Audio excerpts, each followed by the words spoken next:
Hello friends, I am Murli from Simage College and today I am going to talk about virtual world of computer. Computer की एक काल्पनिक दुनिया। अब आज के इस वीडियो में मैं आपको समझाऊंगा कि ठीक है हमारे पास एक कंप्यूटर होता है लेकिन क्या कंप्यूटर के अंदर कंप्यूटर हो सकता है ना। दरअसल में मैं बात कर रहा हूं वर्चुअलाइजेशन के बारे में। मैं आज आपको फुल कॉन्सेप्ट देने वाला हूं, लेकिन आप जो भी मेरी वीडियो को देख रहे हैं उनके माइंड में क्वेश्चन आएगा अगर वो इस टर्म को नहीं जानते हैं कि भाई ये वर्चुअलाइजेशन क्या होता है और मैं इसे क्यों देखूं, क्यों समझूं, मेरे लिए क्या इंपॉर्टेंस रखता है। तो चलिए, कुछ क्वेश्चंस हैं मेरे, उन क्वेश्चंस के बारे में सोचिए, उसके आंसर के बारे में सोचिए। मेरा फर्स्ट क्वेश्चन है कि क्या आप कभी अपने लैपटॉप पे, डेस्कटॉप मशीन पे ऑपरेटिंग सिस्टम खुद से इंस्टॉल किए? क्योंकि होता क्या है कि मोस्टली अब जो हम लैपटॉप लेते हैं उसमें विंडोज 11 ऑपरेटिंग सिस्टम के साथ लैपटॉप्स आते हैं। अगर आप विंडोज मशीन बेस मशीन ले रहे हैं तो अब हमें कभी जरूरत ही नहीं पड़ती कि हम खुद से ओएस इंस्टॉल करें। ओएस इंस्टॉलेशन से ऐसी चीज से स्टूडेंट्स लोग दूर होते जा रहे हैं क्योंकि प्री इंस्टॉल्ड मशीन आती है, लेकिन ये नॉलेज हमें होना चाहिए। अब मेरा दूसरा क्वेश्चन है, do you want to keep different operating system at a single computer? क्या आप एक ही कंप्यूटर पे एक से ज्यादा ऑपरेटिंग सिस्टम रखना चाहते हैं? जरूरत पड़ती है। अगर आप आईटी के स्टूडेंट्स हैं तो आपको डिफरेंट ऑपरेटिंग सिस्टम की जरूरत पड़ेगी, एटलीस्ट विंडोज एंड लिनक्स। या हो सकता है कि कुछ ऐसा वर्क हो जो विंडोज 7 पे करना हो, 10 पे करना हो, विस्टा पे करना हो, 11 पे करना हो। तो 11 मान ले कि आपके लैपटॉप में है लेकिन आपको दूसरा ऑपरेटिंग सिस्टम चाहिए। आप ये दूसरा ऑपरेटिंग सिस्टम कहां से डालें? पुराना कॉन्सेप्ट था कि इस दूसरे ऑपरेटिंग सिस्टम को डालने के लिए हम लोग डुअल बूट मशीन बनाते थे, मतलब एक साथ दो दो ऑपरेटिंग सिस्टम रहेंगे। बट इसकी कोई जरूरत नहीं है, हम एक से ज्यादा ऑपरेटिंग सिस्टम रख सकते हैं। अब नेक्स्ट क्वेश्चन आता है, do you want to use different OS at a single machine without rebooting the computer? Perfect. अगर हम डुअल बूट मशीन बनाते थे तो वैसे कंडीशन में किसी एक ऑपरेटिंग सिस्टम से हम मशीन अपना स्टार्ट कर लेते थे। अगर दूसरे पे जाना है तो मशीन रिबूट करो एंड देन फिर दूसरे ऑपरेटिंग सिस्टम से काम शुरू करो। ठीक है? नहीं, ऐसा नहीं होना चाहिए। मैं मेरी मशीन ऑन रहे, मैं जिस मशीन पे चाहूं उस मशीन पे चला जाऊं, अपना काम कर लूं। ठीक है? Do you want to do different experiments at your computer without fear of damage of your operating system? होता क्या है, जनरली हम जब अपने कंप्यूटर पे कुछ एक्सपेरिमेंट करते हैं, डिफरेंट चीजें डाउनलोड करते हैं, डिफरेंट वर्क करते हैं, तो एक डर बना रहता है, कहीं ओएस तो करप्ट नहीं हो जाएगा, तो कहीं मेरी मशीन तो खराब नहीं हो जाएगी। इन सब चीजों के डर को भगाना है। लेकिन कैसे? फिर आता है, do you want to be free from being hacked? एक इंपॉर्टेंट बात है। होता क्या है, जनरली हम अपने कंप्यूटर पे कुछ वर्क करते हैं, डर लगता है कि कहीं मेरे मशीन को कोई ट्रैप ना कर ले, या आप इंटेंशनली किसी और के मशीन को मॉनिटर कर रहे हैं और आप चाहते हैं कि नहीं, आपको कोई ना समझ पाए कि मैं किसी की मॉनिटरिंग कर रहा हूं, यानी कि ओवरऑल बात तो हैकिंग की है। तो इनसे फ्री भी हो सकते हैं आप। नेक्स्ट थिंग आती है, do you want to keep your valuable data very safe from being accessed by unauthorised user? अब है क्या, जनरली हम लोग अपना लैपटॉप किसी को पकड़ा देते हैं, हाँ भैया ठीक है काम कर लो, ट्रस्ट करते हैं, लेकिन कहीं ना कहीं हमारे मन में डर होता है कि मेरे ड्राइव में डेटा रखा है, अब उसके लिए ड्राइव को मैंने सिक्योर नहीं किया है। हम एक काम करते हैं ना, कंप्यूटर में ऐसी जगह डेटा रखते हैं जहां पे डेटा तो होगी लेकिन दिखेगी कहीं से भी नहीं। कैसे हम अपने डेटा को इतना हाईली सेव कर सकते हैं? सेव कर सकते हैं या दूसरे की नजरों से बचा सकते हैं। ठीक है, जबकि मेरा लैपटॉप ओपनली यूज हो रहा है। नेक्स्ट थिंग आती है, do you want to make your own network by many machines? अगर आप आईटी स्टूडेंट हैं, चाहते हैं दो तीन मशीनों के हेल्प से किसी प्रैक्टिकल को करना। फॉर एग्जाम्पल, आपने एक वेबसाइट बना लिया, आप एक वेब सर्वर बनाना चाहते हैं, बाकी कुछ क्लाइंट्स बनाना चाहते हैं, या दो तीन मशीनों के बीच में कुछ प्रैक्टिकल्स करना चाहते हैं, डिफरेंट टोपोलॉजीज डिजाइन करना चाहते हैं, तो रियल सिनेरियो में ऐसा करने के लिए तो आपको चार मशीनें कनेक्ट करनी पड़ेगी। कोई जरूरत नहीं है, एक मशीन काफी। नेक्स्ट थिंग आती है, do you want to make maximum use of your high configuration computer? आपने एक कंप्यूटर लिया, बहुत अच्छे कॉन्फ़िगरेशन का है, एंड उस कॉन्फ़िगर उतने हाई कॉन्फ़िगरेशन लेकर के भी आप ज्यादा से ज्यादा क्या करते हैं? गेम खेलते हैं, पबजी चलाओ, गेमिंग मशीन है मेरी। अरे कभी उस मशीन का इस्तेमाल अपने करियर बिल्डअप में तो कर लो, किसी डिफरेंट चीज में भी तो कर लो। आखिर ये कैसे करें? नेक्स्ट थिंग आती है, do you want to hide your computer in the network? अगर आप चाहते हैं कि नहीं, मैं अपने कंप्यूटर पे जो भी एक्टिविटी कर रहा हूं वो एक्चुअल में मेरे लैपटॉप से ना हो, किसी और मशीन से हो, और वो मशीन हमारे लैपटॉप में ही हो। ठीक है? Do you want to add many different hardware components at a computer? अब मान लो आपको अपने लैपटॉप में कोई कंपोनेंट अटैच करना है, तो ये बड़ा मुश्किल है लैपटॉप के केस में। डेस्कटॉप के केस में तो पॉसिबल भी है, क्योंकि डेस्कटॉप के मदरबोर्ड पे पीसीआई स्लॉट्स होते हैं, वहां से आप डिफरेंट कार्ड्स लगा सकते हैं। लेकिन क्या लैपटॉप में ऐसा हो सकता है? लैपटॉप में ये चीजें पॉसिबल नहीं। ज्यादा से ज्यादा आप यूएसबी से कनेक्ट करके कुछ लगा लेंगे, लेकिन नहीं, अगर हम चाहें तो इस तरह के प्रैक्टिकल कर सकते हैं। हाँ, मल्टीपल एनआईसी लगा लेना, मल्टीपल हार्ड डिस्क लगा लेना, ये सारे प्रैक्टिकल्स हो सकते हैं। फाइन। तो ये मेरे जो कुछ क्वेश्चंस हैं, ये अब आपको लग रहा होगा कि मैं कुछ खास बताने जा रहा हूं। दरअसल में मैं आपको वर्चुअलाइजेशन के बारे में बताने जा रहा हूं। फाइन। सो नाउ अब आप यहां पे देखिए, वर्चुअलाइजेशन क्या होता है। सबसे पहली चीज, वर्चुअलाइजेशन, जिसके हेल्प से आपको मैंने जितने आपसे सवाल पूछे सारे के आंसर मिलेंगे, और रियली में आप इन चीजों को समझ जाएंगे तो लाइफ टाइम अपने कंप्यूटर को एक कंप्यूटर से ज्यादा कंप्यूटर के तौर पे एंजॉय करेंगे। अब ये बात आती है कैसे, वर्चुअलाइजेशन है क्या?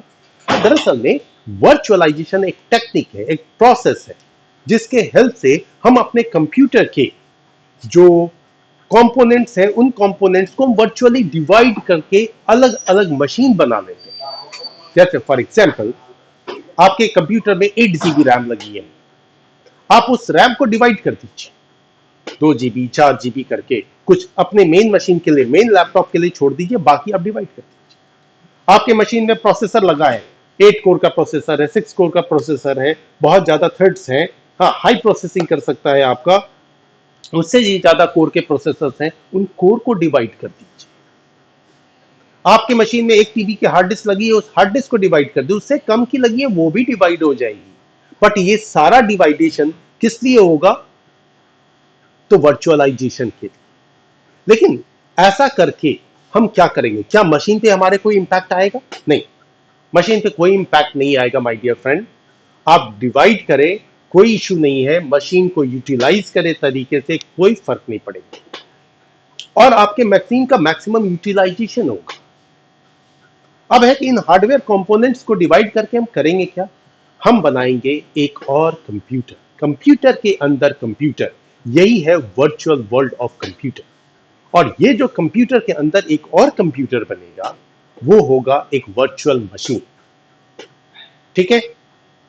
अब ये वर्चुअल मशीन आप जितने चाहे उतने बना सकते हो अपने कंप्यूटर पे। अब कोई कहेगा कि भाई सर, मैं जो एक मशीन, मेरे में 8 GB रैम है, मैंने एक वर्चुअल मशीन बनाया, 4 GB दे दिया उसी को रैम, इतना हार्ड डिस्क दे दिया, इतना प्रोसेसर दे दिया, इतना तो मेरे मशीन का कम हो गया। ये कम नहीं हुआ, ये तब यूटिलाइज होगा जब आपकी वो दूसरी मशीन, जो वर्चुअल मशीन है, काल्पनिक मशीन है, वो ऑन होगी। अगर वो ऑफ हो गई तो फिर आपका मशीन आइडल वर्क करेगा, सारा का सारा रिसोर्स आपके ही लैपटॉप डेस्कटॉप के लिए यूज होगा। इस तरीके से अगर आप मल्टीपल वर्चुअल मशीन्स भी बना लेते हैं, तो वो सारे वर्चुअल मशीन्स तभी आपके सिस्टम के रिसोर्स का यूटिलाइजेशन करेंगे जब वो ऑन होगी। और इन सारे टास्क को परफॉर्म करने के लिए जरूरत होगी आपको एक हाइपरवाइजर। हाइपरवाइजर, अब ये हाइपरवाइजर क्या है, चलिए देखिए। हाइपरवाइजर एक्चुअली में एक सॉफ्टवेयर है। आप कह सकते हैं कि ये सॉफ्टवेयर एप्लीकेशन सॉफ्टवेयर हो सकते हैं या सिस्टम सॉफ्टवेयर हो सकते हैं। इसके हेल्प से हम ये वर्चुअलाइजेशन फैसिलिटी लाते हैं। अब ये हमारे ऑपरेटिंग सिस्टम में भी बाय डिफॉल्ट अवेलेबल होता है, लेकिन हम इसे पहचान नहीं पाते। दरअसल ध्यान ही नहीं जाता, वर्चुअलाइजेशन के बारे में सोचा ही नहीं। हाँ, कंप्यूटर की काल्पनिक दुनिया के बारे में नहीं सोचा, एक कंप्यूटर के अंदर मल्टीपल कंप्यूटर के बारे में नहीं सोचा। तो ये बात तो आएगी। चलिए अब हम बात कर रहे हैं हाइपरवाइजर की। तो हाइपरवाइजर यानी एक ऐसा एप्लीकेशन, एक सॉफ्टवेयर, एक प्रोग्राम या एक सिस्टम सॉफ्टवेयर जो इस तरह की फैसिलिटी देगा जिसके हेल्प से आप अपने कंप्यूटर के हार्डवेयर रिसोर्सेज को लॉजिकली डिवाइड कर देंगे और डिवाइड करके मल्टीपल मशीन्स बना लेंगे और इन मल्टीपल मशीन्स पे डिफरेंट डिफरेंट ऑपरेटिंग सिस्टम्स रख पाएंगे और सारे ऑपरेटिंग सिस्टम को आप एंजॉय कर पाएंगे।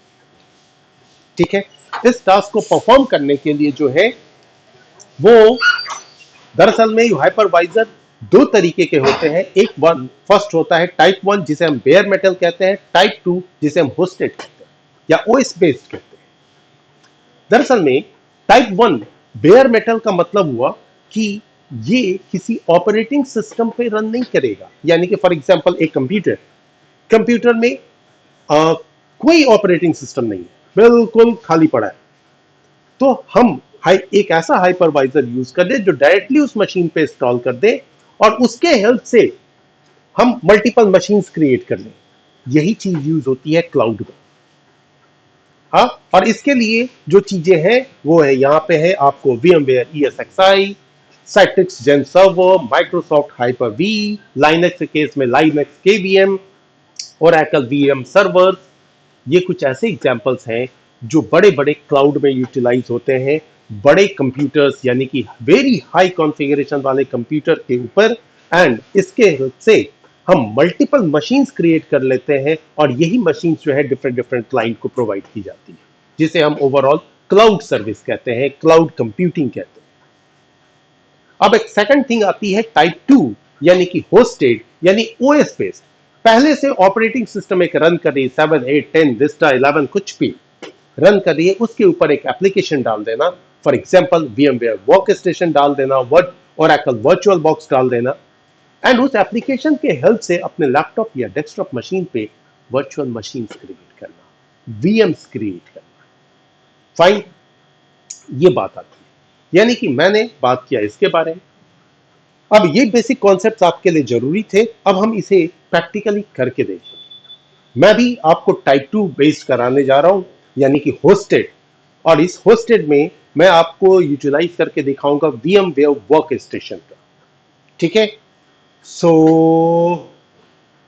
चलते जस्ट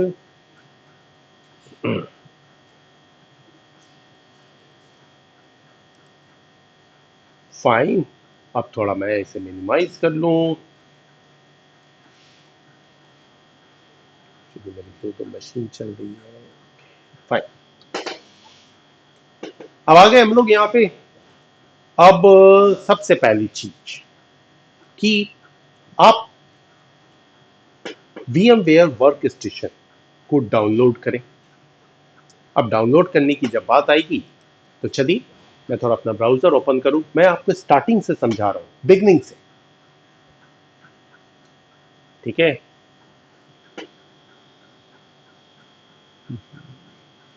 जस्ट क्लिक तो किया है।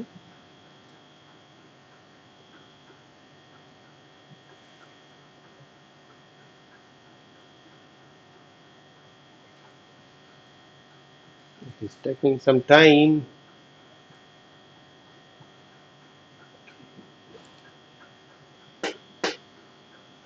फाइन, अभी चलते हैं, थोड़ा सा गूगल ओपन किए लेते हैं। गूगल हमें बहुत सपोर्ट करता है किसी भी चीजों में। अब आइए, जस्ट टाइप कर रहा हूं VMware वर्क स्टेशन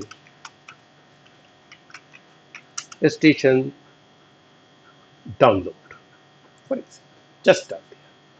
अब देखिए पहली साइट जो आती है VMware की ऑथराइज साइट आती है। ठीक है, download VMware work station through, आप यहां जाएं, इस जगह पे साइट नेम है https www.vmware.com, एंड इस साइट को आप ओपन करें। यहां पे आपको फैसिलिटी देगा इसे डाउनलोड करने की। हाँ, अब देखिए डाउनलोड में क्या आ रहा है, VMware work station 17 pro, it's very good, and इस पे आप विंडोज 11 तक के लेटेस्ट जो भी ऑपरेटिंग सिस्टम है सारे सपोर्टेड है। आप इसे डाउनलोड कर लें। हाँ, ये आपको विंडोज के लिए भी आता है, लिनक्स के लिए भी आता है, तो आपको जिस प्लेटफॉर्म के लिए चाहिए डाउनलोड कर लीजिए। डाउनलोड करने के बाद इसे आप परचेज कर लें, इसकी लाइसेंस की ले लें एंड इसे जम के यूटिलाइज करें। बहुत ही अच्छा एक्सपीरियंस देगा आपको। ठीक है, तो ये मैंने जस्ट ये बताया आपको। एंड नाउ अब हम क्या करते हैं कि चलते हैं, मेरे पास तो डाउनलोडेड है, तो डाउनलोडेड है तो उस VMware को मैं जरा ओपन करूं। मेरा ये VMware वर्क स्टेशन ऑलरेडी मैंने ओपन किया हुआ है। यहां पे मैं आता हूं, जरा सा चलता हूं। फाइन, ये दोनों मशीनें मेरी चल रही हैं अभी फिलहाल। अब आप देखिए मेरी मशीन में अगर आप गौर करेंगे तो मेरी खुद की मशीन विंडोज 10 की है एंड मैंने वर्चुअल प्लेटफॉर्म पे दो मशीनें खोल रखी हैं।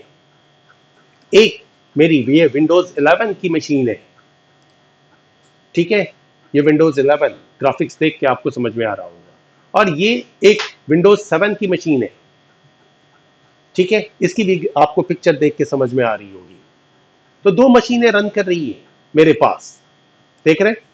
ये दो मशीनें हैं और मेरी अपनी खुद की विंडोज 10 की मशीन है, यानी कि मैं तीन मशीनें एट अ टाइम रन करा सकता हूं।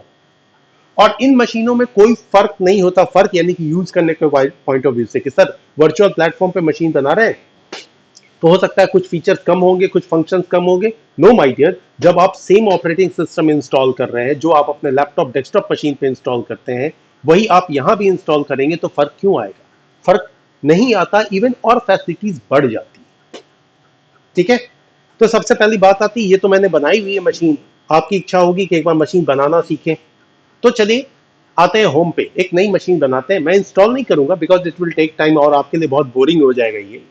तो now create a virtual machine, इसमें मैं आपको डिफरेंट बातें समझाऊंगा। ठीक है, दो मशीनें चल रही हैं मेरे में खुद में, और विंडोज 11 थोड़ा सा ज्यादा रिसोर्स यूटिलाइज करता है, that's it is something slow. So don't worry, और बोर नहीं हो गया, कंटिन्यूअस आप वॉच करते रहिए। नाउ मैं कस्टम पे जा रहा हूं, जानबूझ के टाइपिकल करूंगा, बहुत सारी सेटिंग्स ऑटोमेटिक हो जाएगी, कुछ चीजें आप देख नहीं पाएंगे। चलिए कस्टम में जा रहे हैं। नाउ नेक्स्ट, अब ये कह रहा है कि भाई ये VMware वर्क स्टेशन जो है वो बहुत पावरफुल है। कैसे पावरफुल है? ये जो एप्लीकेशन हम यूज कर रहे हैं 128 GB तक रैम को सपोर्ट कर सकता है। ये अलग बात है, मेरी मशीन में खुद ही कम है, 12 GB रैम है, लेकिन ये 128 GB तक मैक्सिमम सपोर्ट कर सकता है।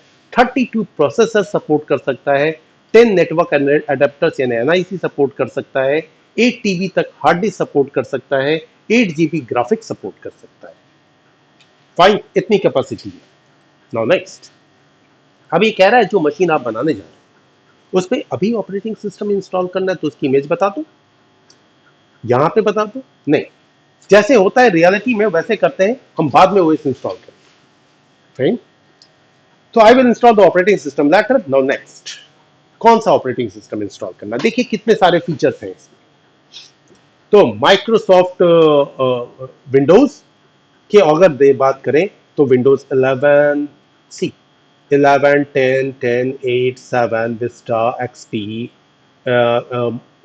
2000 Professional, NT, servers, operating systems, 22, 19, 16, 12, 8, 2003, 2000 Advanced Server, Windows ME, 98, 95, Windows 3.1, यानी कि बिगनिंग से लेकर के अभी तक के ऑलमोस्ट ऑपरेटिंग सिस्टम का सपोर्ट है। ठीक है, इनमें से जो चाहे वो इंस्टॉल कर सकते हैं। मैं कुछ और फीचर्स भी दिखाता हूं, लाइक लिनक्स। लिनक्स के बहुत सारे डिस्ट्रीब्यूशन हैं, ये बहुत सारे डिस्ट्रीब्यूशन को सपोर्ट भी करता है। आप यहीं पे आप देख लीजिए, यहां से शुरू हो रहा है, आपको लिनक्स डालनी है, ये देख लीजिए डिफरेंट है इसमें। आपका CentOS भी है, डेबियन भी है, फेडोरा है, मैंड्राइव है, ओरेकल है, हाँ, रेड हैट एंटरप्राइजेस लिनक्स है, सन जावा है, सुशे लिनक्स है, हाँ, मेनी मोर, उबुंटू है, ये सारे। और इन केस अगर इनमें मैच नहीं भी करता है तो अदर का ऑप्शन होता है, आप इंस्टॉल कर लें। ठीक है, फिर इस तरह से VMware ESXi, जो मैं बात कर रहा था बेयर मेटल ऑपरेटिंग सिस्टम की, बेयर मेटल सॉफ्टवेयर की, वो भी इधर सपोर्ट है। और सबसे अच्छी बात देख लीजिए, VMware ESXi 7 तक इसमें सपोर्ट है, जो क्लाउड सर्विस पे यूज होती है, अपना क्लाउड बनाने में यूटिलाइज होता है। फाइन, नाउ माइक्रोसॉफ्ट की बात करते हैं, लेके चलते हैं, कोई भी ऑपरेटिंग सिस्टम चूज कर लेंगे हम। Windows 10, okay fine, Windows 10। 11 भी ले सकते हैं, 11 की तो ऑलरेडी देख रहे हैं, अब 10 की मशीन नहीं है, 10 की मेरी मेन मशीन है, चलो 10 ही लेते हैं। नाउ नेक्स्ट, अब ये पूछता है आपको, आप ध्यान से देखिएगा, हाँ वर्चुअल मशीन नेम विंडोज 10 ले रहा है, आप अपने मन से भी नाम यहाँ रख सकते हैं। स्टोर कहाँ करना है यहाँ पे समझिएगा। जनरली क्या होता है कि कोई भी नया बंदा जब मशीन बनाता है तो जो डिफॉल्ट लोकेशन दिखा रहा है उधर ही रख देता है। होता क्या है, ये आपके ओएस ड्राइव में चला जाता है, ये आपके ओएस ड्राइव में जाता है, तो ये गड़बड़। हाँ, इन केस आपका सी ड्राइव करप्ट हुआ, कोई वजह हुई, तो आपका सारा कुछ चला जाएगा और आपका मशीन भी स्लो होगा इससे। आप यहाँ पे ब्राउज कर लें, जैसे आप देखिएगा मैंने कैसे बना के रखा हुआ है, ब्राउज कर लें, ये मेरी माई कंप्यूटर है, दिस पीसी आई की, एंड चलते हैं डी ड्राइव में। इस डी ड्राइव में देखिए मैंने रखा हुआ है यहाँ पे VMware मशीन्स। इस VMware मशीन्स में जाते हैं, ऑलरेडी मेरी ढेर सारी मशीनें बनी पड़ी हुई हैं, देख रहे हैं कोई फर्क नहीं पड़ रहा है इससे, दो मशीनें इन्हीं में से चला भी रहा हूँ, यही नहीं है इसमें भी है, ठीक है। लेकिन मैं अभी नई क्रिएट करने जा रहा हूँ, तो VMware एक यहीं पे नया फोल्डर बना देते हैं पहचान के, विंडो 10, और मैं आज की डेट डालता हूँ, हमेशा डेट डाल देता हूँ जिससे मुझे याद रहे कि सबसे लास्ट में कौन सी मशीन बनी है, पुरानी मशीन कौन सी है ना। आज है 29 7 2023, फाइन, मैंने क्रिएट कर दिया। जस्ट ये मेरे लिए डेटा अरेंज करने का तरीका है, फाइन, ये था। अब बात आती है ये फोल्डर बना के वो कहीं था बन जाता, मैंने तो जस्ट बताया यहाँ पे भी डायरेक्ट हम बना सकते हैं, नहीं। इसका एक फायदा है, एक पर्टिकुलर फोल्डर के अंदर में अगर आप नया मशीन बनाएंगे तो आप इस फोल्डर को कॉपी करके दूसरी जगह रखिए, वहां से यूटिलाइज कीजिए, जिससे कि आपकी मेन ये कॉपी जो है वो एज इट इज रह जाए। इन केस जिस पे आप डिफरेंट एक्सपेरिमेंट कर रहे हैं, मान लो करप्ट हो गया, गड़बड़ हो गया, डिलीट हो गया, यहां से आप कॉपी करके फटाक से 2 मिनट में नई मशीन तैयार कर सकते हैं, ठीक है। इसलिए मैं यहां रखवा रहा हूं ना, ओके। आ गई है मेरी, अब बात देखिए डी ड्राइव के अंदर बन रहा है। चलो अब आता है नेक्स्ट, ये पूछ रहा है बायोस सेटिंग, पुराना बायोस जो होता, पुराना जो हमारा फॉर्मवेयर होता था उसका नाम बायोस, नया UEFI है, इसी को सेलेक्ट करें, ये रिकमेंडेड सेटिंग है।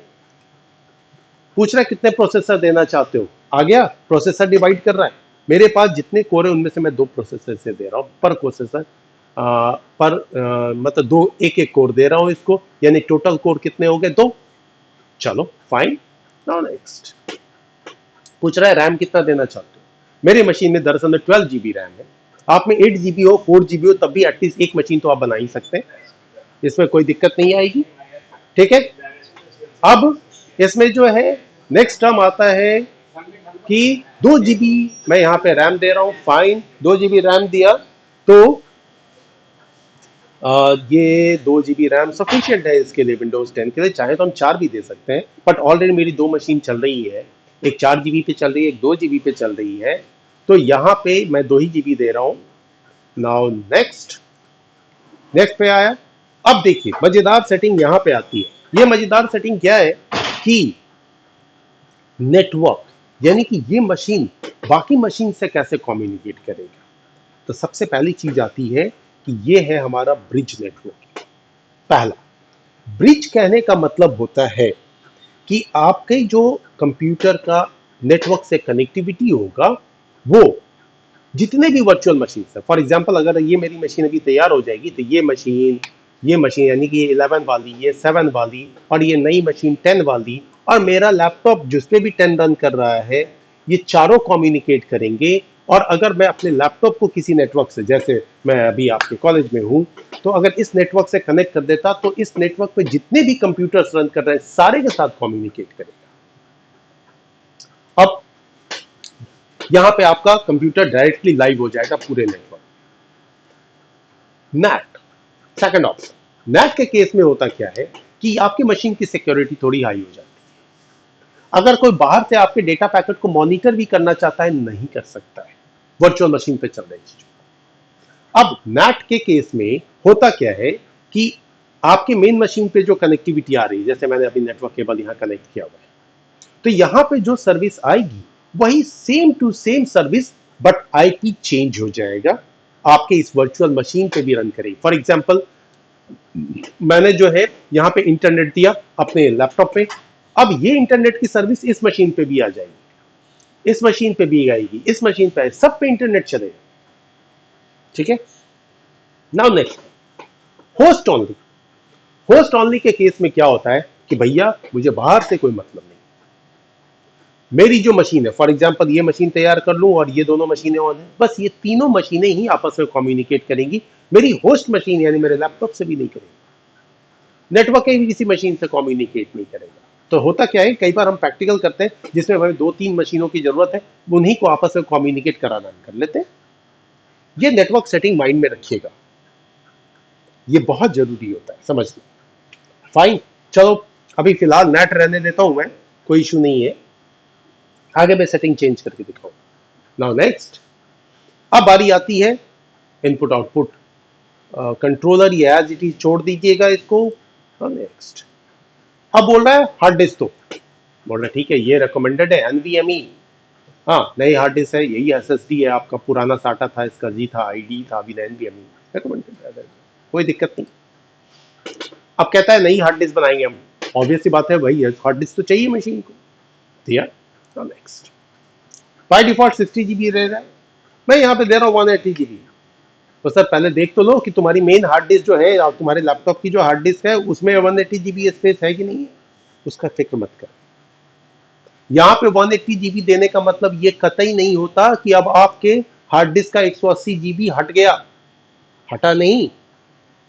जब ये मशीन ऑन होगी तो इस मशीन के पास फैसिलिटी होगी कि वो मैक्सिमम आपके हार्ड डिस्क का 180 GB इस्तेमाल कर सकता है। ऑफ है कोई बात नहीं, जितना डेटा इसमें है स्टोर उतना ही स्पेस यूटिलाइज हुआ। कितना होगा एक ओएस इंस्टॉल करने के बाद, 20 GB, 25 GB, 30 GB, इससे ज्यादा नहीं। ठीक है, जैसे जैसे आप यूटिलाइजेशन बढ़ाते जाएंगे वो यूज करता जाएगा। ठीक है। अब यहां पे एक चीज और बताना है आपको कि हो सकता है कि मैं डी ड्राइव में रख रहा हूं, डी ड्राइव का स्पेस ही मेरा खत्म हो गया और ये मशीन मुझे ऑन करनी है तो ऑन नहीं होगा, तब दिक्कत आएगी कि इसके ओएस बूट करने लायक भी अगर आपने अपने मेन हार्ड डिस्क पे स्पेस नहीं छोड़ा तो मशीन कहां से ऑन होगी। वैसे मोस्टली आज के डेट में 200-250 GB लेके चलते हैं, कितनी मशीनें ऑन करेंगे, 1-2-3, कोई क्लाउड सर्विस तो है नहीं हमारी कि हमें 200-200-400-400 यूजर की मशीनें ऑन करनी। ठीक है, तो 180 GB now store. Now next, अब ये पूछ रहा है कि आपका जो हार्ड डिस्क बनेगा वो विंडोज 10 के नाम से बनेगा, एक बीएमडी के एक्सटेंशन है, बोला हाँ बना लो, कोई दिक्कत नहीं। अब आ गया फाइनली डन, ये सारा इंफॉर्मेशन दे दिया कि ये आपका वर्चुअलाइजेशन हो गया, आपने मेमोरी को डिवाइड कर लिया, आपने हार्ड डिस्क को डिवाइड कर लिया, आपने प्रोसेसर को डिवाइड करके एक नई मशीन बना दी अपनी मशीन के ऊपर। अब फिनिश, जब मैं फिनिश करूंगा एक और मशीन आपके सामने आएगी। ठीक है, नाउ आ जाओ आ जाओ आ जाओ, यस, विंडोज 10 देखिए आप यहाँ टैब पे ध्यान दीजिए, 3 मशीनें होंगी।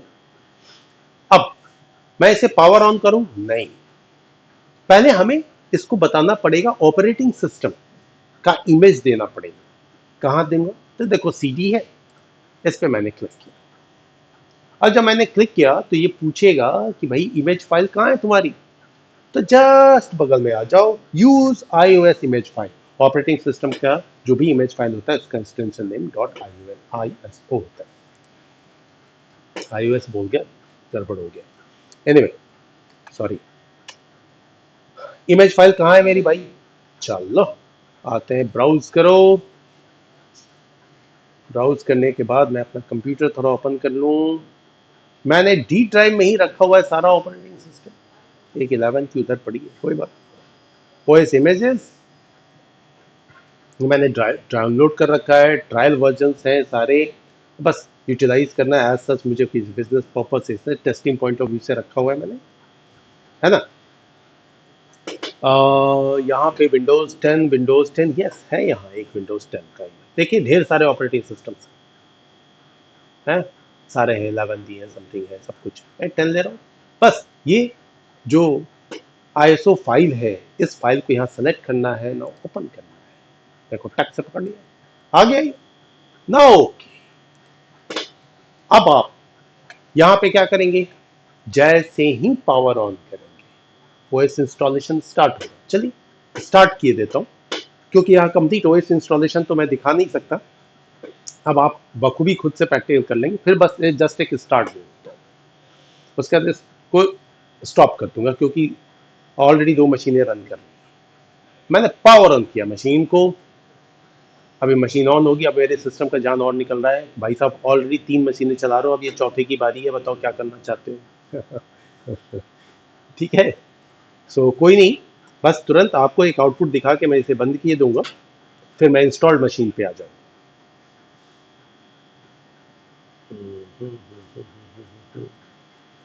फुल स्क्रीन ले लेता हूँ, क्योंकि एक मैसेज शो करेगा, प्रेस एनी की।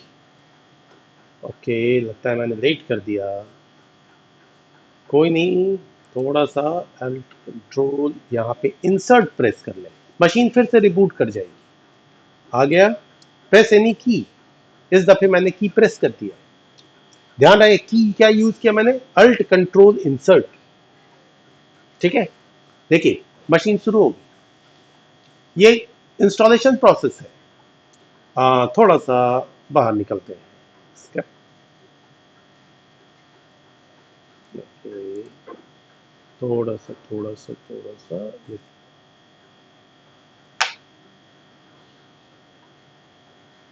अल्ट कंट्रोल प्रेस कर लीजिए, आपका माउस रिलीज हो जाएगा। अल्ट कंट्रोल से इसमें माउस रिलीज होता है, एंड जो है माउस रिलीज हो गया, यानी कि आप इस स्क्रीन से बाहर, इस विंडोज ऑपरेटिंग सिस्टम से बाहर जा सकता है। एंड अगर आप कंट्रोल जी करते हैं तो आपका माउस अंदर आ जाएगा, यानी कि इस ऑपरेटिंग सिस्टम में अल्ट कंट्रोल करते हैं माउस रिलीज, कंट्रोल जी माउस इस विंडोज के अंदर, तो ये बड़ा आसान होता है करना। ठीक है, अब यहां से ओएस इंस्टॉलेशन मेरा स्टार्ट हो गया है। अल्ट कंट्रोल, मैं थोड़ा ऊपर जाके आपको ले जाऊं, देखिए हम वर्चुअल प्लेटफॉर्म पे हैं। अब ये बहुत स्लो हो जाएगा मेरा मशीन, और आप भी बोर होंगे, इसलिए अब आप इसके आगे का इंस्टॉलेशन कर लेंगे। फिलहाल मैं इसे किए देता हूँ पावर ऑफ, मैं अपने लिए मशीन बाद में बना लूंगा। तो पावर, एंड ये कर रहा हूं मैं पावर ऑफ, पावर ऑफ कर लिया। ओके, ये हो गया आपका पावर ऑफ, ये मशीन मेरी बंद हो गई। फाइन, बंद हो जाने के बाद जो है, अब ये थोड़ी मशीन मेरी राहत की सांस लेगी थोड़ी सी। अब ये आपके विंडोज 11 की मशीन है, ये विंडोज 7 की मशीन है, ये दो चलने दीजिए। मैंने उसको जानबूझ के पावर ऑफ कर दिया, it will take some time to power off. अब बात आती है, चलो सर यहाँ से इंस्टॉलेशन देख लेंगे, आगे क्या बताना है आपको। आगे बतानी है आपको हमारी मशीन की कुछ डिफरेंट सेटिंग्स। ठीक है, चलो बंद हो गया, अब थोड़ा मशीन मेरा राहत ले रहा है। अब देखो, जैसे ये मेरी विंडोज 7 की मशीन मशीन बनी हुई, अब इस मशीन पे हम डिफरेंट सेटिंग्स करते हैं। क्या सेटिंग, तो सेटिंग की बात अगर मैं करूं, तो सबसे पहले तो आते हैं यहाँ पे। इसका पासवर्ड एज आई रिमेम्बर ये होना चाहिए। ठीक है, मैं लॉग इन कर गया, यस लॉग इन हो रहा है, पासवर्ड इज करेक्ट। ये बहुत पुराना है, मैं ट्रायल यूज करता हूँ, तो एक्सपायर कर गया है, कोई बात नहीं, जस्ट आपको ही दिखाने के लिए। अगर मैं कितने ऑपरेटिंग सिस्टम रखूंगा आज की, चलिए फिलहाल तो काम चला लेते हैं आस्क मी लेटर करके कि भैया बात नहीं है ना। अब ये मेरी मशीन आ गई। अब आप थोड़ा सा वेट कीजिए, आपको यहाँ पे नेटवर्क का कनेक्शन दिखाई देगा इस जगह, ये नेटवर्क कनेक्शन है हमारा। अभी डिपेंड करता है कि हम, ये देखिए इंटरनेट की सर्विस यहाँ भी आ गई धड़ से, पूछ रहा है कहाँ हो, पब्लिक नेटवर्क में हूँ। ओके, इंटरनेट यहाँ भी चल रही है, जबकि ये इंटरनेट हकीकत में मेरे मेन मशीन पे चल रही है यहाँ पे। अब है होगा क्या, कैसे इस पे भी आ गई, तो दो तरह की सेटिंग होगी। अब नेटवर्क सेटिंग को समझना सबसे कॉम्प्लेक्स यही होता है, आप बच्चों के लिए वो इस पे इंस्टॉल कर लेते हो। तो इधर आते हैं। अब कहाँ से हम चेक करेंगे कि मेरे वर्चुअल मशीन की नेटवर्क सेटिंग क्या है, तो ऊपर जाते हैं, ये विंडोज 7 है, इस विंडोज 7 के ऊपर राइट क्लिक करते हैं। अब राइट क्लिक करने के बाद इस सेटिंग में आते हैं, यहाँ देखिए क्या रखा हुआ है मैंने नेट। और अभी जस्ट मैंने आपको नेट के बारे में बताया था कि ये जो है वो ट्रांस आपको आईपी बदल के देगा, लेकिन आपके मेन एनआईसी पे जो सर्विस आ रही है, आपके लैपटॉप के एनआईसी पे जो सर्विस आ रही है, वो आपके वर्चुअल मशीन पे भी आएगी, उसमें कहीं कोई डाउट नहीं होगा। ठीक है, तो यहाँ पे नेट सेटिंग की वजह से आ गई। अब इसको मजेदार इंजॉय करते हैं, थोड़ा सा ब्रिज और नेट के कॉन्सेप्ट को क्लियर करते हैं। नेट में सर्विस है, बट आईपी क्या है मेरे मशीन की? चलो आईपी चेक करते हैं। तो कमांड प्रॉम्प्ट पे चलता हूँ, cmd एंड यहाँ पे मैंने IP config कॉन्फ़िग डाला। अब देखिए गौर कीजिएगा, यहाँ पे है 192.168.52.129। ठीक है, ये एक IP आ रही है 52.129। अब मैं एक काम करता हूँ, पहले यहाँ पे जाता, राइट क्लिक करता, इस सेटिंग में आता हूँ। सेटिंग में आने के बाद इस दफे मैं इस नेट को हटा के मैं बदल देता हूँ ब्रिज में। ब्रिज क्या करेगा? चलो बदला, ब्रिज में किया, नेटवर्क डिस्कनेक्ट हुआ। नीचे गौर कीजिए, नेटवर्क डिस्कनेक्ट हो गया मेरा, बट इट विल अप हो गया। अभी वो आईपी सर्च कर रहा है, अगर आपको दिखाई दे रहा हो प्रॉपर आईपी सर्च, फिर से आईपी सर्च किया इसने। हाँ, मैंने कहा पब्लिक नेटवर्क ले लो, ठीक है, public network now close, fine, फिर से नेट कनेक्ट हो गया। लेकिन इस दफे कुछ डिफरेंट हुआ है क्या, इसे चेक करते हैं। मैं दूसरा कमांड प्रॉम्प्ट ओपन कर रहा हूं, cmd, इस दफे फिर लेके चल रहे, फिर मैं कमांड चला रहा हूँ IP IG config। अरे ये क्या है, IP बदल गया, ये कौन सी IP आ गई हमारी? हाँ, गौर से देखेंगे इन दोनों IP एड्रेसेस को, तो आपको दिखाई देगा कि भैया इधर जो है वो 192.168.52.129 है, और इधर 192.168.10.116 है। अब आपको यहाँ पे नेट और ब्रिज बिल्कुल क्लियर होगा। ये वाली पूरा पहली वाली है नेट वाली, और ये ब्रिज वाली आईपी है, ब्रिज की वजह से ये आईपी आई है। अब इसको क्लियर करने के लिए सबसे पहली चीज कि मैं अपने मेन मशीन की आईपी चेक करूं। ये मेरी अपनी मशीन, इस मेन मशीन पे आएंगे तो विंडो आ, cmd, कमांड प्रॉम्प्ट पे मैं आ जाऊं जरा सा, चलो भैया IPCONFIG फाइन। अब यहाँ पे देखिए क्या है, 192.168.10.179, मेरे मेन मशीन की आईपी 192.168.10.179 है।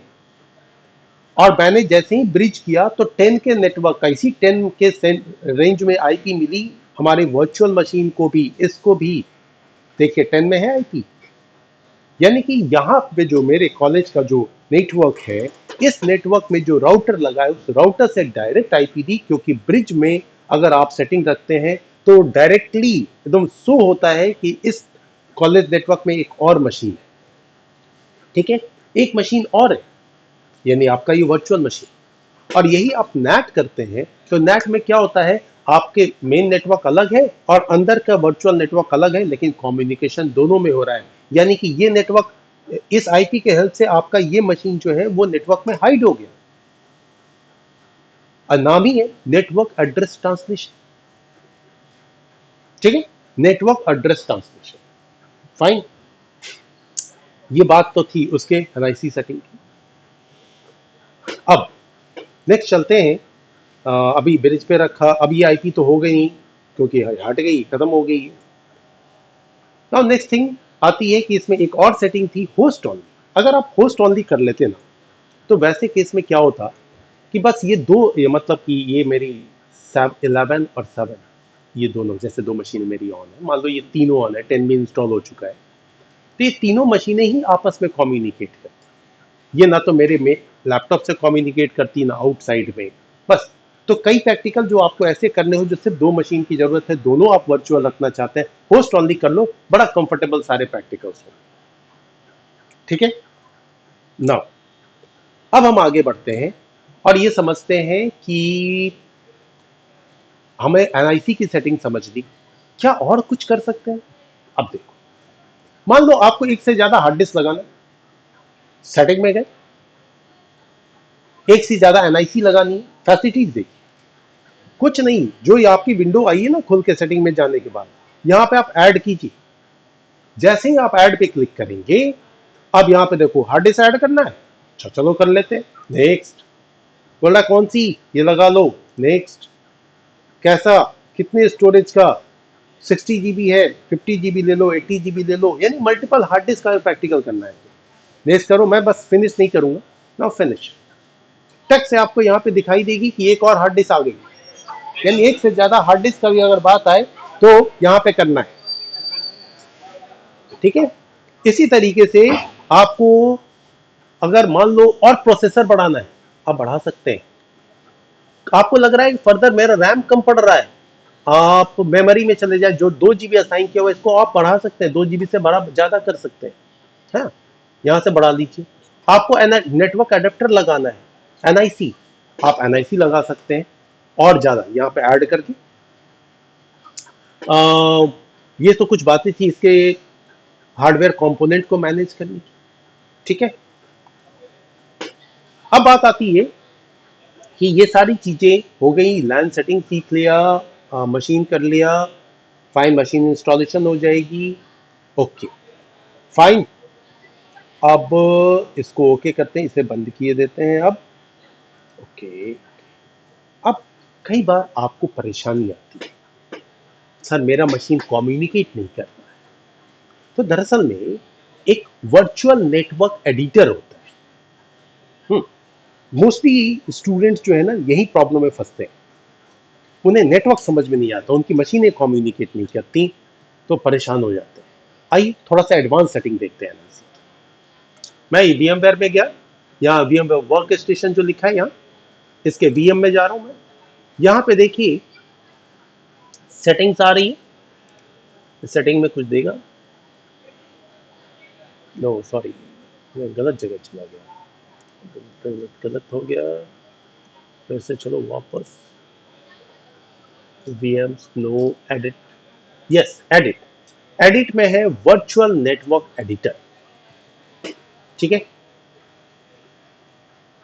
अब ये वर्चुअल नेटवर्क एडिटर क्या होता है, थोड़ा सा टाइम देगा क्योंकि दो मशीनें चल रही हैं। मेरे वीडियो प्रोफेशनल वीडियो मेकर की तरह होते नहीं, एक सिंपल सा प्लेटफॉर्म मैं यूज करता हूँ, अपना लैपटॉप, मेरा प्यारा सा लैपटॉप जिसके ऊपर मैं डिफरेंट एक्सपेरिमेंट करता हूँ, बेचारी की जान लिए रहता हूँ मैं, है ना। अब यहाँ पे देखिए ये वर्चुअल नेटवर्क एडिटर ओपन हुआ, यहाँ पे सारी सेटिंग दी हुई होती है।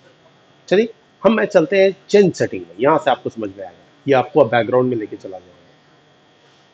चेंज सेटिंग कर दिया मैंने, ओके। अब ये मेन मशीन पे लेके जाता है, यस यस चेंज सेटिंग करो, हाँ।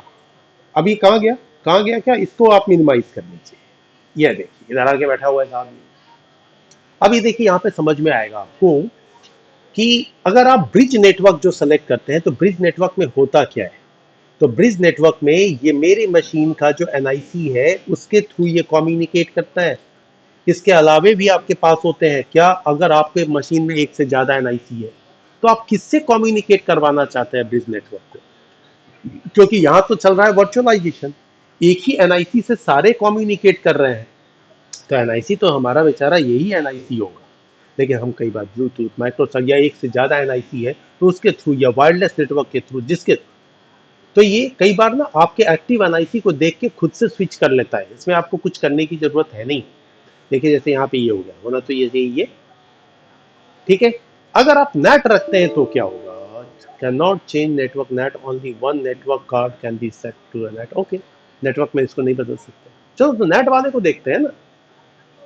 नेट वाले में क्या है, अब यहाँ पे बोल दी देखिए, ये 52 के रेंज की ही आईपी हमें मिल रही थी। दरअसल में VMware का अपना खुद का DHCP होता है, तो यहाँ पे DHCP आपकी मतलब है, जिसमें सबने डिफाइन है कि भैया 192.168.52.0 से आईपी डिस्ट्रीब्यूट करना है इस नेटवर्क का, जिसका सबनेट मास्क ये है, तो इसीलिए अगर मैं फिर से वापस वीएम पे आऊं तो आपको अगर ख्याल होगा तो बढ़िया।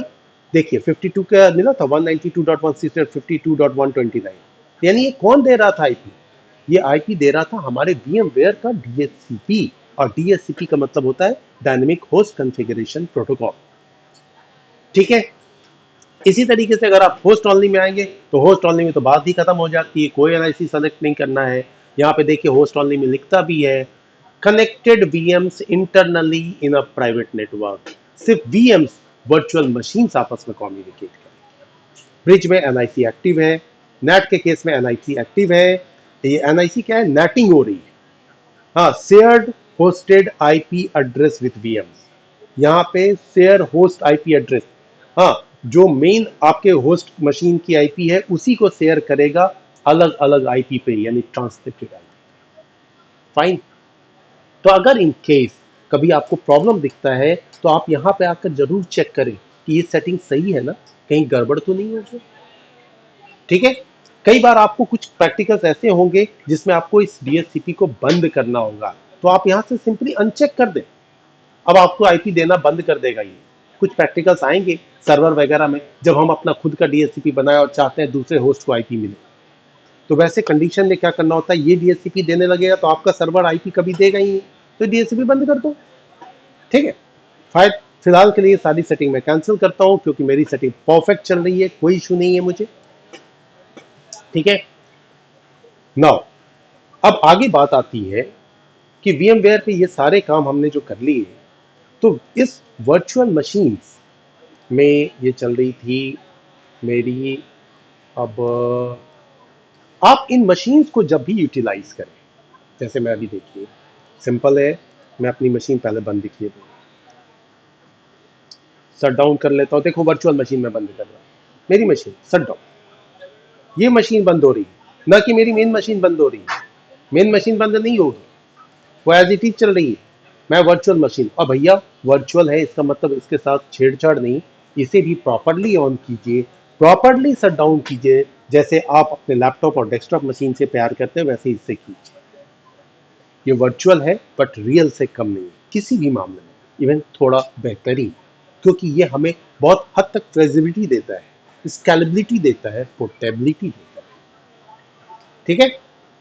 नाउ इसी तरीके से ये मेरी विंडोज 11 की मशीन, जिस बेचारे पे तो मैं लॉगिन भी नहीं किया, अननेसेसरी मशीन को 19 ओके समथिंग मैं लॉगिन कर गया, इसे भी बंद कर लेता हूँ तरीके से। डायरेक्ट पावर ऑफ करना नहीं चाहिए मशीन को। मैं आपको एक लास्ट छोटी सी बात समझाऊंगा, इसके लिए मैं मशीनें बंद करा। चलो तब तक ये मशीनें बंद हो जाएंगी, है ना। अब आप जब वर्चुअल मशीन क्रिएट करते हैं, जैसे मैंने क्रिएट किया, जस्ट आई थिंक वीडियो भी वाकई लंबी बन गई।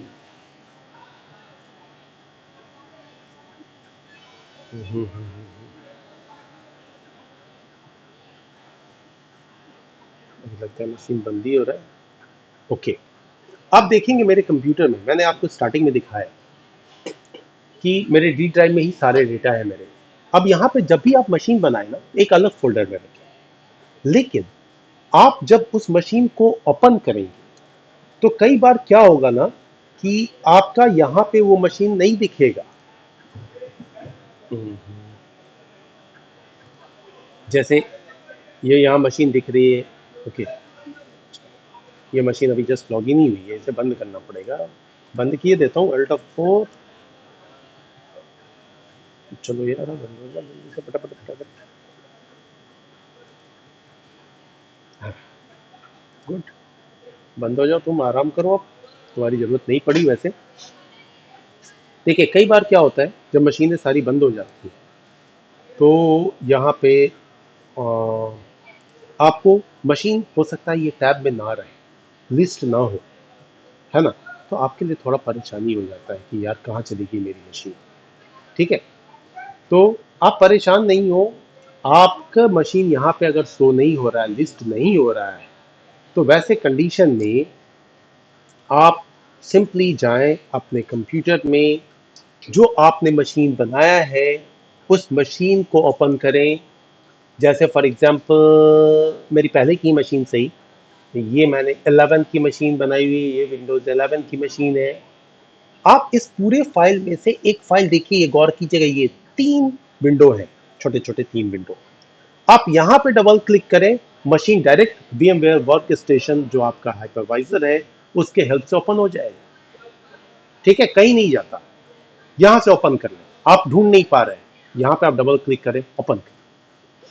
अगली चीज कि आप जब भी मशीन को बना लेना तो उसमें जो भी बेसिक सेटिंग करनी है करके रख लीजिए, लेकिन करने के बाद उसे डायरेक्ट यूज मत कीजिए। जैसे मैं क्या करता हूं कि मैं इसी की इस मशीन का सॉरी इस मशीन को कॉपी कीजिए। फॉर एग्जांपल ये था, इसको कॉपी किया, कॉपी करके आप लेके चलिए। कॉपी लग गया, क्योंकि मशीन स्लो हो जाती है तो थोड़ा इरिटेशन होता है। कैंसिल करो और इसको कॉपी करके डाल दीजिए अलग फोल्डर में, जैसे मैंने रखा हुआ है यूज्ड वीएम में ढेर सारी है। जब मैं इस्तेमाल कर डाल दूँ, इससे क्या होता है कि इन केस कुछ ऐसा गड़बड़ हुआ, मेरी मशीन करप्ट कर गई, तो मैं फट से अपने वापस से जो मेरी रियल फोल्डर है उसमें जाऊंगा और उससे फिर से इसमें कॉपी कर लूंगा और फिर यहीं से इस्तेमाल करूंगा। अगर डायरेक्ट इस्तेमाल करने लगेंगे, किसी वजह से मशीन आपकी करप्ट हुई, तो इंस्टॉलेशन ही रास्ता है, दूसरा कोई रास्ता नहीं होगा। सो इस तरीके से आप अपने एक सिंगल कंप्यूटर पे जो है मल्टीपल मशीन्स को एंजॉय कर सकते हैं, है ना। आ जाओ, मैं मल्टीपल मशीन्स को एंजॉय कर सकते हैं एंड ये सारी मशीनें हूबहू वर्क करेंगी जैसे कि आपकी रियल मशीन करती है। एंड इसे कहते हैं वर्चुअल वर्ल्ड ऑफ कंप्यूटर, काल्पनिक दुनिया। कंप्यूटर के अंदर कंप्यूटर है। और माय डियर फ्रेंड, यही कॉन्सेप्ट तो क्लाउड है, एक मशीन जिसपे मल्टीपल मशीन। वैसे जनरली मैं प्रीवियस स्लाइड पे नहीं जाता, लेकिन अगर आप प्रीवियस स्लाइड पे आए तो देखिए मैंने एक आइकन जो लगाया हुआ है ये भी यही बता रहा है कि एक मशीन है लेकिन इसमें मल्टीपल मशीन है। और ये चीजें, वर्चुअलाइजेशन जो सर्विस है, सिर्फ इसी के लिए नहीं यूज होती, ये यूज होती हैं आपको ये यूज होती हैं आपको स्टोरेज को डिवाइड करने के लिए, डिफरेंट सर्विसेज रन कराने के लिए, एप्लीकेशंस रन कराने के लिए, ये डिफरेंट कॉन्सेप्ट्स के लिए यूज होती है। सो आप, मैं इसीलिए कहता हूं कि ये जो टेक्निक है इसे आप एक बार सीख लें, आप लाइफ टाइम एंजॉय करेंगे। वैसे जो भी वीडियो मेरी लास्ट तक देख रहे हैं, I am very thankful to him कि चलो उन्होंने कुछ डिसाइड किया, देख सीखने के पॉइंट ऑफ व्यू से वो वीडियो को देख रहे हैं। So please like it, like करें, and thanks for watching. Thank you very much, thank you.